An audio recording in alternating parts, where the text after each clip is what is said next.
Deacon Ray, oftentimes people that are not familiar with the diaconate identify the deacon with their functionality, what they can do. But the identity of a deacon is far deeper and richer than the functions that they do. Can you kind of unpack that? In a word, it's being and not doing, right? What does it mean to be?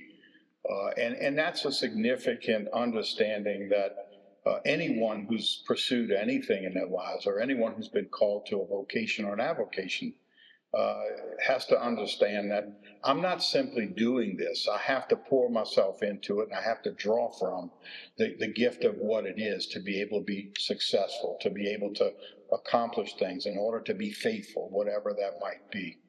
I would say that in terms of ministry, the best way to describe it for me is the way that I'm able to interact with people, and other deacons or lay people or priests or the people of God are. And I would say that where it's most prominent in my life in terms of being right before me is every afternoon or every other afternoon. I'm not a big grocery shopper for the weekend where we load the basket.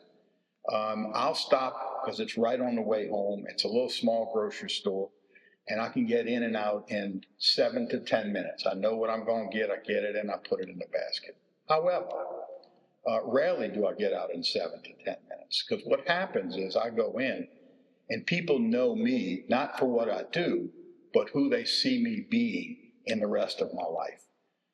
And so while they may see me at Mass, or they may see me in other contexts, building stuff at the house, going to the hardware store, or going to grandkids events.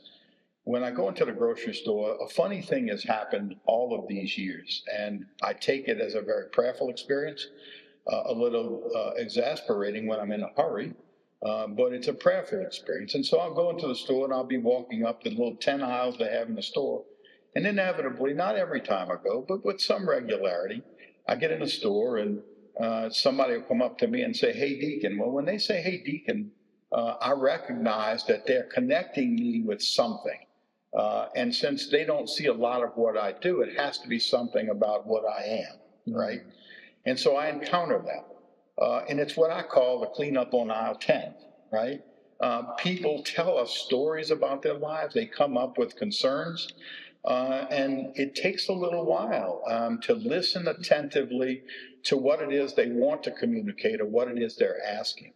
And once you're able to do that, then you can at least give them that cool cup of water, which is just a little bit on the journey to get them to the next step, whether that means meeting with you, whether that means answering some question that they have in their life, or addressing some struggle that they're having in their life. These are not protracted kinds of things.